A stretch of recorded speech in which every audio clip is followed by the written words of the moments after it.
Assalamualaikum warahmatullahi wabarakatuh. Perkenalkan, saya Suci Eka Rahmadini dari UPT SMP 1 Sungai Rumbai. Di sini saya akan mencoba memaparkan intisari pemikiran Ki Hajar Dewantara tentang pendidikan. Pertama, kerangka pemikiran Ki Hajar Dewantara. Nah, pengajaran ini merupakan suatu bagian dari pendidikan. Pengajaran itu secara itu tidak lain adalah pendidikan dengan cara memberi ilmu atau berfaedah buat hidup anak-anak baik lahir dan batin. Nah, pendidikan diartikan juga sebagai tuntunan hidup tumbuhnya anak-anak. Nah, selanjutnya asas pendidikan Ki Hajar Dewantara. Pendidikan adalah tempat persemaian benih-benih kebudayaan dalam masyarakat. Ki Hajar Dewantara memiliki keyakinan bahwa menciptakan manusia Indonesia yang beradab, maka pendidikan menjadi salah satu kunci utama untuk mencapainya. Selanjutnya, dasar-dasar pendidikan yang menuntun. Nah, menurut Ki Hajar Dewantara mengibaratkan peran pendidik itu sebagai petani atau pekebun. Nah, di sini dimana seperti menanam padi atau jagung, jika kita memberikan perawatan dengan baik, memberikan pupuk yang baik, cahaya yang cukup, air yang cukup, tentu akan dihasilkan bibit yang berkualitas. Sekarang dia akan dihasilkan padi atau jagung tadi yang berkualitas.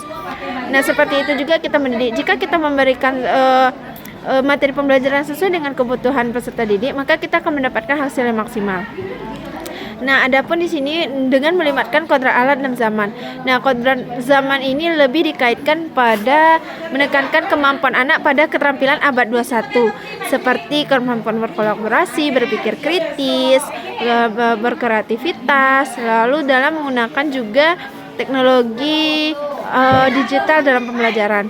Nah, selanjutnya kodrat alam ini mengaitkan dengan sosial budaya yang ada di sekitar peserta didik. Nah, di sini karena lebih banyak bersuku Minang, misalnya dengan menerapkan katonan ampe. Selanjutnya peti pekerti. Peti pekerti ini juga diartikan sebagai panduan antara cita atau kognitif, karsa atau afektif, sehingga menciptakan karya atau psikomotor. Nah, peti pekerti ini terbentuk dari pendidikan pertama kali, yaitu keluarga. Nah, selanjutnya interpretasi pemikiran Ki Hajar Dewantara. Di sini ada 3 asas trikon sebagai prinsip dalam pembelajaran. Pertama itu kontinu, kemajuan kebudayaan merupakan kelanjutan langsung dari kebudayaan itu sendiri. Misalnya di sekolah membudayakan budaya 4S. Nah, selanjutnya konsentris, kebudayaan ini harus mempunyai karakteristik dan sifat kepribadian sendiri sebagai pusat dalam lingkungan kebudayaan manusia. Lalu ada konvergen, yaitu kebudayaan menuju arah kesatuan kebudayaan dunia atas kemanusiaan.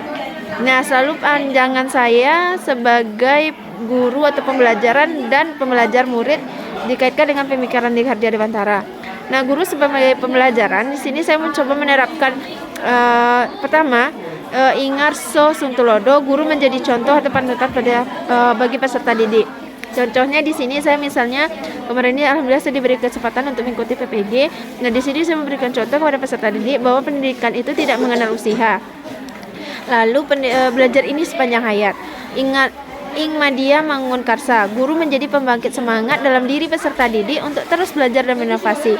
Di sini saya mencoba misalnya dengan melakukan pelatihan online, nanti apa yang saya pelajari pelatihan online saya coba terapkan di kelas ataupun di lingkungan sekolah pada umumnya. Tutwuri Handayani, guru memberikan dorongan atau motivasi atau arahan kepada pendidik didiknya. Di sini saya mencoba memberikan motivasi agar mereka selalu giat belajar, harus mereka selalu menumbuhkan kesadaran belajarnya untuk selalu berperilaku. Karena orang beradab itu pasti berilmu, orang berilmu belum tentu beradab. Nah, seperti itu. Nah, selanjutnya murid sebagai pembelajar, di sini pendidikan berpihak kepada peserta didik, misalnya memberikan kemerdekaan dalam belajar. Maksudnya artinya di sini memberikan mereka pembelajaran yang bermakna, yang berpusat pada peserta didik, disesuaikan dengan karakteristik materi dan karakteristik peserta didik. Nah, selanjutnya pendidikan ini mencoba merangsang siswa untuk lebih berpikir kritis dan inovatif, misalnya dengan melakukan pembelajaran berbasis hot atau menyajikan soal yang bersifat hot, lalu melakukan pembelajaran dengan memanfaatkan teknologi dalam pembelajaran. Misalnya saya sudah menggunakan Quizizz dalam pembelajaran ataupun platform online lainnya.